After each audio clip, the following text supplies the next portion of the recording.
Hey everyone, I'm gonna show you how to install ChatGPT as an app on Windows. So to start, open any browser, then search for ChatGPT.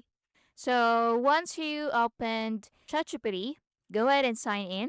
So just click on login at the top, or if you don't have an account yet, just click sign up. Now once you are signed in, click the three dots at the top right, then scroll down and go to Cast, Save, and Share.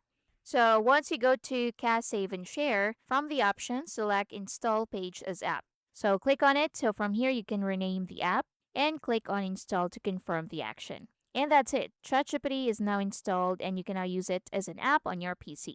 Now, if you want to pin it to your taskbar, just click the three dots and you should see Pin to Taskbar in here. Now, if you don't see it, go to the bottom, click the ChatGPT logo, right click on it, and click Pin to Taskbar. And that's it. If you want to uninstall ChatGPT, just click the three dots and click Uninstall ChatGPT and confirm the action. And that's basically it. Thank you for watching.